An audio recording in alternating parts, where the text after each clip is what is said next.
Hello there, you're very welcome to the 2020 Women's National League Awards. What a year it has been. Peamount United claimed a double, retaining their league title and ending a 10-year wait to get their hands on the FAI Cup for the second time in their history. A host of young talent emerging, some brilliant goals and thrilling matches. It's time to reward the players who stood out most over the course of the season, and I'm delighted to say Chloe Mastaki is alongside me to review a very entertaining year for the Women's National League. Chloe, as I say, a great 2020 for the Women's National League, but before we talk about the awards themselves, for yourself, 2020, I suppose, a frustrating year. You got the move over to London, signed for Charlton, but then unfortunately suffered the ACL injury with Ireland. Yeah, so it's been a bit of a year of highs and lows for myself, to be honest. So yeah, I made the move over to England back in September, and then a few weeks after I arrived, I got the call up to the Irish team. So obviously that was something I dreamt since I was a young kid. So that was fantastic. I enjoyed a few camps in with the Irish team and Vera and her backroom staff. And then yeah, unfortunately in March I suffered an ACL in camp. So look, I look at fellow players all around the world who've suffered this and come back stronger than ever. So I'm 9 months post-op. Hopefully I'll be back in a couple of months back on the pitch playing. Absolutely. You've overcome obviously so many challenges in your career already, so no doubt you will be back even stronger than before. But focusing on the Women's National League, it's great to see how the game is growing domestically, the emergence of Bohemians, the emergence of Athlone. It's widespread across the country, and the game itself is growing. Yeah, it's fantastic to see, and you know, the best thing to see is that some of the clubs are affiliating with some of the men's clubs, and I think we need to see more of that. I think it's, you know, financially it's difficult for the women's teams to be able to compete with other countries around the world. So yeah, if we can get some of the clubs here affiliated with the men's and just get some funding put into the female teams, I think we've got a lot of talent coming up, and I think this year in the Women's National League we've seen that. So if that can continue, hopefully we can work towards semi-professional league soon. Absolutely, some great progress. Okay, good stuff for now, Chloe. It is time now to turn our attention to the awards themselves, and our first presentation is for the Women's National League top scorer. With 14 goals in 12 league games, Peamount United's Anya O'Gorman claims the Women's National League top scorer title for the third time in her career. And I'm delighted to say Anya joins myself and Chloe in studio. Anya, many congratulations. As I mentioned there, 14 goals in 12 league games. What I want to know is, how many goals would you have scored if you weren't used primarily in midfield? I don't know the answer to this question, so, and we'll never know, I don't think, unless next year I get to play up front, but we'll see what happens. Obviously, I'm just happy to contribute and help the team win the double this season. Like, I don't think the goal scorers always get all the credit. Defenders never get enough praise, and I think our goalkeepers and our back four have been solid all season and right through the team as well, so it's been a real squad effort. Absolutely, it's been a great contribution from all the players involved. It has ultimately led with a league title and a cup title, double champions. Are you still on a high?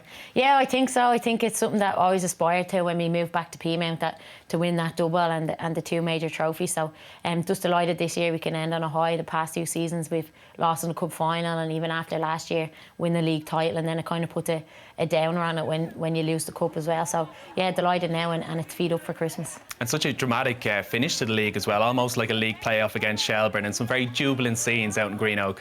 Yeah, I think so. I think it was like a typical cup final. I think even the first half was a bit helter-skelter, and it took us a while to settle into the game. It was kind of an all or nothing game as well. So yeah, look, I think we obviously conceded a dodgy goal just after half time, and we stuck to the process and done what we've been doing all season and managed just to grind out the result. So yeah, it was a good win, and just delighted to lift the trophy in Greenogue. Yeah, Anya, I was curious to ask you, obviously you made the decision to come out of retirement this year, having gone into retirement, international retirement 2 years ago or so. Do you think the past year, having won the double and having gone back into Vera's squad, has kind of relit a fire in your belly to keep going for a few years that maybe you wouldn't have done had the year not gone to fruition? Yeah, I think so. Obviously, like, I think going back to Peamount, really enjoy playing a club football there. It's a great club and it's a real family atmosphere. And yeah, obviously then I got the call, asked to go back to international football, and something I don't think I could turn down. I think I'd regret it for the rest of my life. So yeah, look, just enjoying my football, and obviously international football didn't go according to plan this year, but look, it's obviously an honour to put on a green jersey, and I think maybe the break had done me good and relit that fire. Just following up on that, the kind of international scene obviously ended in disappointment in terms of not getting qualification, but plenty of positives to take from 2020, and there's so much emerging talent in that Irish squad as well. Yeah, I think so. I think there's a lot of young good players playing in the country as well, and the future's bright. There's more girls now playing than ever, and The resources and the setup at international level is really good. Good management team in, and obviously I think we're just on the cusp, and it's quite frustrating we haven't qualified for that major tournament yet, but it's just around the corner, so I think we just have to stick with it, and there's good to come. As Chloe mentioned there, kind of relighting the fire and your career with Peamount, there seems to be a real togetherness about this group at Peamount. I was chatting to some of your teammates after the cup final win, and I think it was Karen Duggan who said, "You were the best leader and captain she's ever played with." and to quote her, the most captainy captain she's ever known, whatever that means. But that experienced leadership unit of yourself, Karen, Stephanie, and even Claire in defence, as you mentioned as well, you know, there's a real unity, I suppose, amongst the group. Yeah, and I think that comes probably from our manager, James O'Callaghan. He's really about the togetherness and the team unit and working really hard for each other, and we're all great friends, and obviously I'm the captain, but I would lean on like Karen and Claire and Steph as well for advice a lot of the time. So there's that real togetherness as well, and I think everyone's really stepped up to the plate, and I think it helps that we've such a good squad of players as well. Like we can play 11v11 in training, and we're always pushing each other week in, week out, and just always have a good attitude. OK, good stuff. Anya, congratulations again. Very well done. Thank you. OK, time to focus on the opposite end of the pitch now and credit the goalkeeper who kept the most clean sheets over the course of the season. Plenty of outstanding performances throughout the league in goal, but it's Shelbourne's Rachel Kelly who tops the list with 5 perfect performances for Shells throughout their league campaign. And delighted to say Rachel joins us in studio. Rachel, most clean sheets across the league. A perfect way to announce yourself as first choice Shelbourne keeper. Yeah, it was definitely a great season for myself. At the start of the season, we always had the goal to keep as many clean sheets as possible, and especially with Pearl in front of me, even in training, we've always tried to keep the clean sheets so we came into the matches. Did it make it a bit easier? You mentioned Pearl there, obviously a great leader in that kind of experienced group. Jess Gargan, Rachel Game, Ciara Grant. Did it make it a bit leader stepping up and becoming number one? Yeah, definitely. I mean, they've helped me so much throughout. Since I was 16, coming up through Shells, they've always pushed me, and then finally when I got the chance this year, they were just kept reassuring me that it's my time and just enjoy it. Chloe, you obviously would have seen Rachel in training at your time during at Shelbourne. Is it any surprise to see the impact she's made during the season? No, not at all. To be honest, Rach, it's a testament to yourself. Obviously, as you said yourself, you spent 2 seasons or so kind of a second keeper behind Amanda McQuillan, and it was healthy competition for the two of you to push each other on. But you really took it in your stride this season, and to have the most clean sheets in your first full season in the Women's National League is it's amazing. But you're so young as well, Rachel. I mean, with Courtney Maguire going to Bowes, Amanda McQuillan returning to the USA for college, was it difficult to manage that pressure of stepping up, considering you're playing in such a pressurised position in itself? Yeah, I mean, it always is, and it will always come with pressure, but I kind of enjoyed the pressure. It was a challenge for myself and like for the team around me to just keep pushing me and just keep going. And that whole, I suppose, environment at Shelbourne, they're one of the first clubs to really adopt that one club ethos. So they've dropped the women's name from the team. It's the same jersey, it's playing out at Talca Park, the same facilities. It's a great environment, I suppose, to be involved in at Shells at the moment. Yeah, it is, and you can see sometimes the men to be watching the matches when they can, obviously. And if maybe when they have training and stuff, they always pop over and say hello. So you kind of know that it is a one team and one club environment. I suppose that's something you would have felt that during your time there as well. Yeah, no, definitely. Obviously, the men's, have done really well. Unfortunate for them, to have dropped back down for next season. But I'm sure they'll be back up there. And as Rachel said, it's nice to see them around, when we're training or whatnot. So, hopefully that'll continue in the future. And Rachel, Shelbourne's in your blood. So your grandfather played in 1960 Cup final for Shells as well. He did, yeah, and he always said Shells true and true. And when I first signed for Shells, he was delighted, and that's kind of what keeps me going with Shells as well. OK, listen, many congratulations. Really well done for an excellent season, Rachel. Now, plenty of progression on the pitch, but also off the pitch for the Women's National League. This season saw Barrettstown come on board as the first ever charity partner of the Women's National League. The newly formed relationship has raised both the profile and funds for Barrettstown, a charity that offers free specially designed camps and programmes for children and their families living with a serious illness. And if you'd like to donate to Barrettstown, you can do so online at www.barrettstown.org. OK, time now to turn our attention to the 2020 Women's National League Team of the Season. Plenty of competition for places for this one and a few big calls made. Starting off in goal, Eve Badana of DLR Waves takes the #1 spot. In defence, Peamount's Niamh Farrelly is joined by her teammate Claire Walsh, with Shelbourne's experienced captain Pearl Slattery included, with young Shauna Brennan in at left full after a brilliant debut season at senior level for Galway. It's a midfield trio that includes August Player of the Month Ellen Malloy of Wexford Youths, the evergreen Karen Duggan of Peamount United, and the versatile Shelbourne star Jessica Zhu.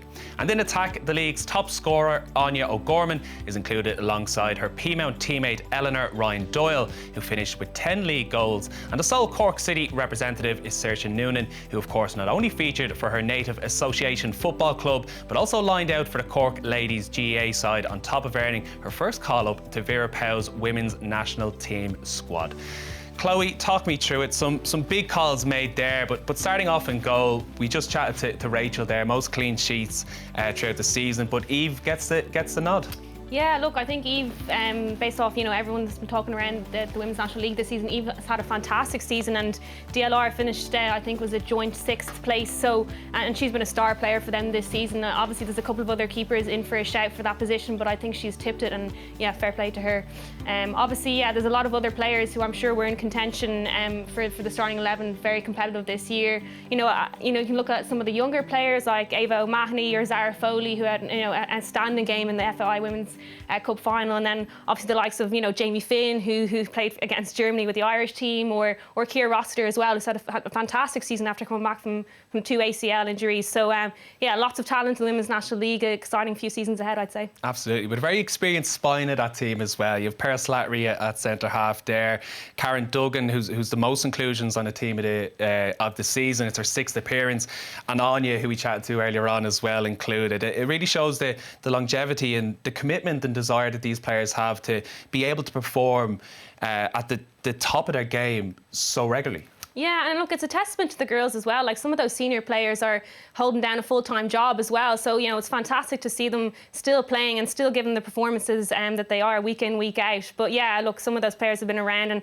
the likes of Karen Duggan, Anya O'Gorman playing for their country. So they've a lot to bring to the Peamount squad in particular in this case. But it's fantastic to still have them in and around the league. Absolutely. OK, well, turning our attention to the national side now, it was a roller coaster year for Vera Powell and the girls in green, as they fell just short of qualification for the European Championships. But I'm delighted to say the Ireland manager joins us now. Vera, thanks so much for taking the time to chat. Thank you for having me. It's a pleasure. Now that a few weeks have passed since the end of that qualification campaign, have you had time to reflect on the year that was? Yeah, it's been, if you forget for a little moment the final result of our campaign, and you look at the development of our play, then we can only be very proud, because we've developed to a team that can dominate an opponent like Ukraine, that's ranked eight places higher than us and was in a higher pot in the draw than us.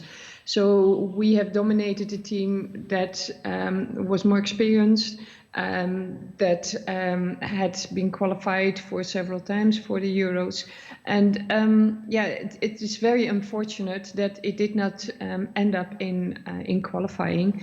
We all felt that we were ready for it. We all were proud of this tremendous progress in our play.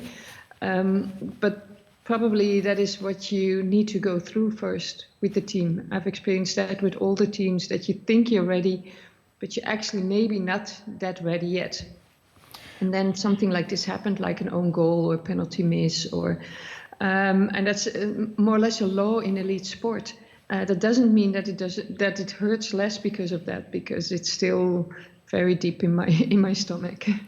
You mentioned after the Germany match about how these players were a bunch of tigers and they've grown so much together. There seems to be such a unity among the group and so much positivity to take as well. How far do you think this team can progress, and do you think they've still so much more to give? We don't know the ceiling of this team. Every single activity we develop and we develop and we develop and we develop, and every game is better than the previous game. There was only one game that maybe was a bit different. That was the Greece away game, but we had 5 lineup players that were not there because of injuries or because of college that then didn't let her go. So the other games, every game was a step up. And well, we can only know our ceiling the moment that we don't step up every game anymore. And we have set out a plan and set out a method to grow the team step by step, and to every time make the step the moment they were ready for that. And the fact that in such a short time when we are together, we're only together for a few days, and one camp, even 1.5 training session only, that we could really work on it. The fact that the players are so concentrated and outside camp are working on it also, that makes me say that this team has no ceiling yet. And on the pitch, they just want to hunt for the success, and that is why I call them a bunch of tigers, because they don't give up. They just don't give up. And also now they've already said, like, the World Cup campaign is ours. And we feel that together. And of course, I'm leading the process, but I've got a fantastic staff and players that are so ready to make that next step that it's a joy to work with. Absolutely, and I suppose the question on the lips of so many Irish fans, these players have so much growth in them, but will you be there to oversee this team going through the next qualification campaign? Well, I said that I needed some rest. We have had a few discussions already, and I have made a promise that before Christmas that we'll know whether we go on or not, and then maybe the contract is not ready, but I promise to make a decision before Christmas. Okay, listen, Vera, so much positivity around the team. Really appreciate you taking the time to chat to us. You're welcome. Brilliant stuff. Okay, well, as I mentioned with Vera there, the future certainly is bright, with plenty of young, talented stars emerging through the Women's National League this year. Let's take a look now at the nominees for the 2020 Young Player of the Season. Representing Shelbourne is Jessica Zhu, Wexford Youth's Ellen Malloy, Ava O'Mahony of Cork City, Treaty United's Aoife Horgan, and Shauna Brennan representing Galway. And the winner for the 2020 Women's National League Young Player of the Season is Ellen Malloy of Wexford Youths. I'm delighted to say Ellen joins us in studio. Ellen, massive congratulations. What a breakthrough year it has been for yourself.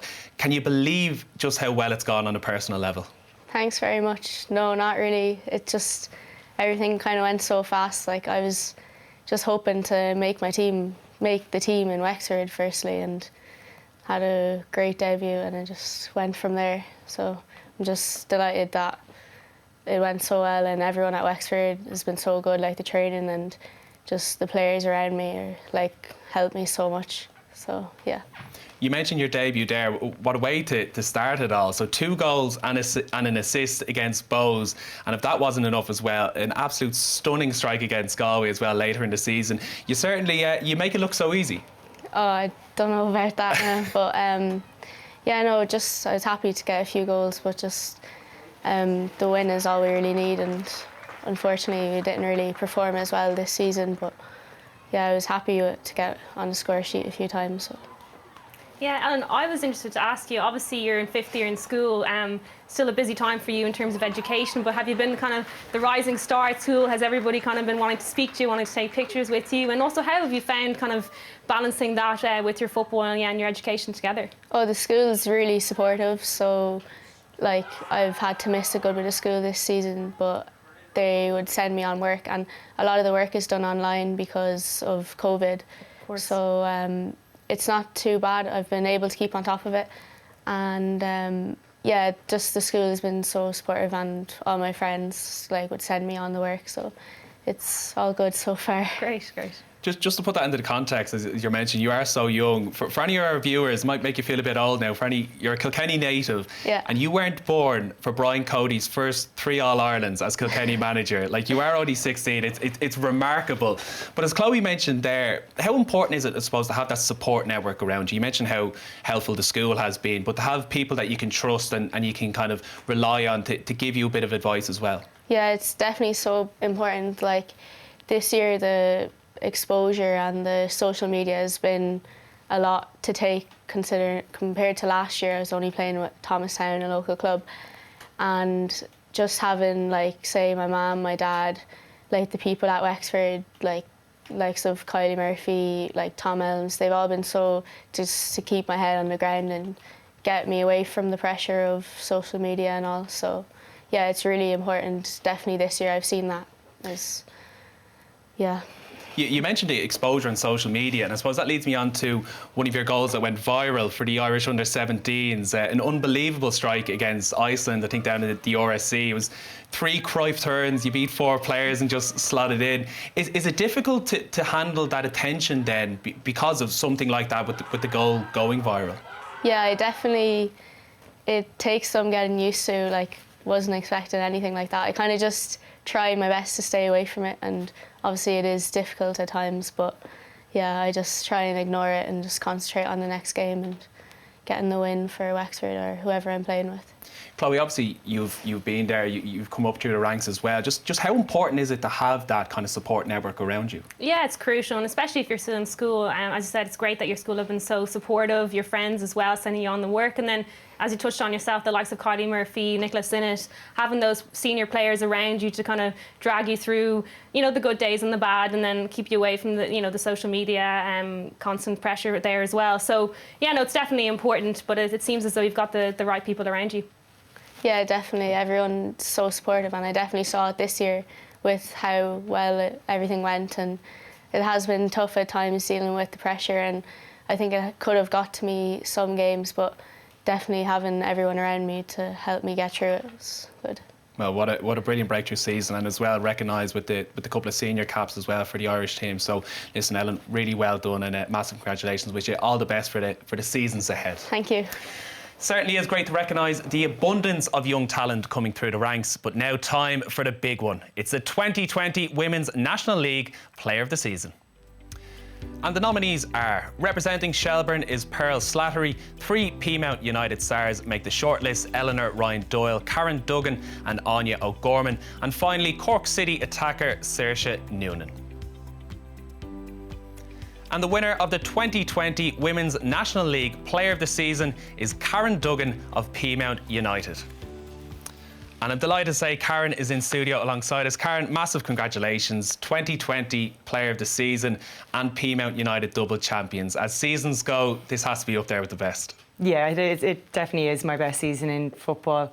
Winning the league last year was a monkey off our back kind of for Peamount United. We felt like we were getting the club back to where it belonged, but I think that everything that happened this year, the group of girls that we have, and finally getting our hands on the cup trophy after many disappointments there as well, it was just a magnificent season. We didn't really know if we'd get to play Champions League, and that came about, and we did ourselves justice there. So we really kind of just kicked on this year, and it was just such a tight-knit group, and just happy that we were able to replay all the work that the people on the ground in the club deserve. Yeah, what was the, I suppose, overriding emotion finally lifting the cup after the defeats in the 2 previous finals? Yeah, it was definitely one of relief. I mean, especially the first 45 minutes, I was like, oh, here we go again. We weren't performing very well.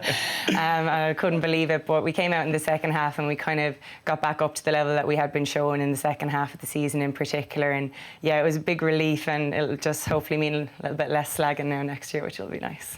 And defeating Shells to secure the league title as well, I suppose, what does that mean to yourself and Peamount as a whole? Yeah, it's huge. Winning the league is huge, of course, but they are our local rivals, and we know a lot of the girls very, very well. We'd be friendly off the pitch, but on the pitch there is that rivalry there, and obviously we had a fantastic result away to them, and that kind of kicked us on in the league. It really was a changing point for us, I think.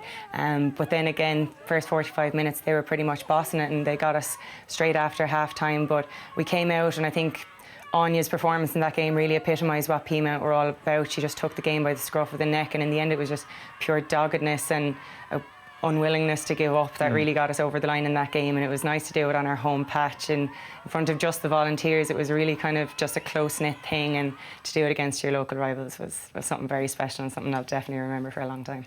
Certainly. Yeah, Karen, I wanted to kind of touch on something. Obviously, I've been lucky enough to learn from you and play with you for the past 2 years. But, you know, one thing we've always talked about, you know, juggling football, juggling a career, it's been tough and there's sacrifices to be made every season. Do you think this season has kind of made up for all those sacrifices over the past few years?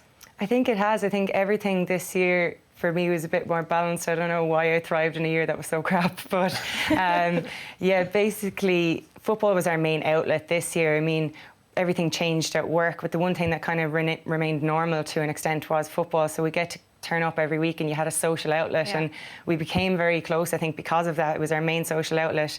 Tuesday and Thursday, you know, you're going to show up, you're going to have a laugh with your pals, and because of how competitive our squad was this year, you had to perform at every single training session if you wanted to keep your place. So that was a real driver, and just really pulling for each other in a year that was difficult for everyone. Yeah, and I suppose the fact that you were working from home, maybe lack of having to travel here and there, made things slightly easier maybe in terms of balancing everything? It really did, and my job at EduCampus, they're very supportive of me. Everyone's always wishing me good luck, and yeah, I'm not cycling to and from work, so, and I'm not rushing to get my dinner in before training, so that balance has definitely helped me.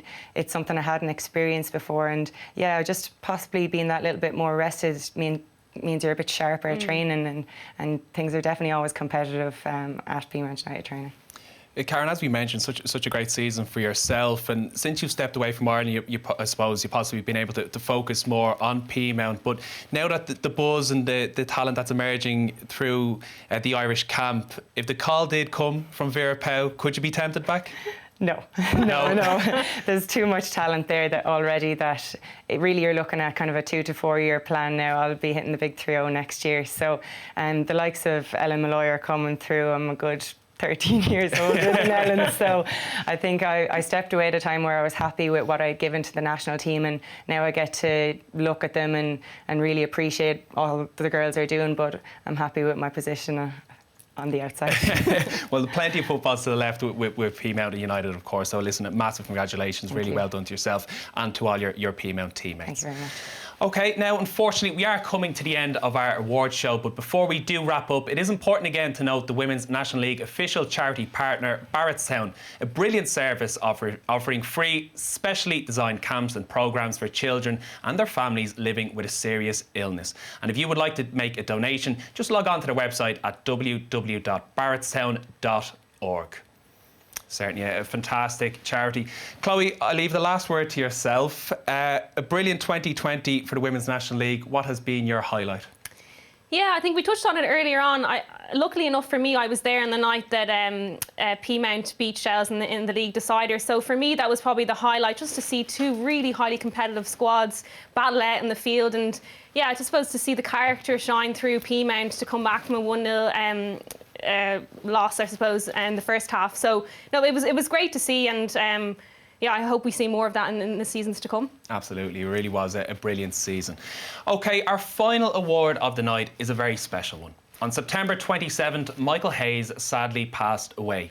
He has been honoured this year with the Services to Women's National League Award. A long-time administrator in the FAI, Michael was hugely influential behind the scenes in raising standards with the Women's National League, whether it was fixtures, rules, player registration or help with UEFA criteria. He certainly knew it all. On top of that, Michael was a great supporter of Irish football, and anyone connected to the clubs in the Women's National League can certainly attest to how his passion helped them to overcome whatever obstacle that came in their way. If you didn't know him, then you missed out. But now you know of him. Our thoughts and prayers are with all of Michael's friends, families and colleagues. May he rest in peace.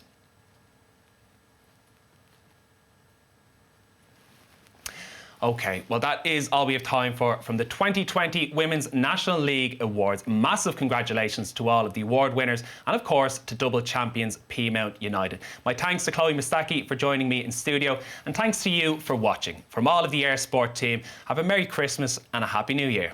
Goodbye.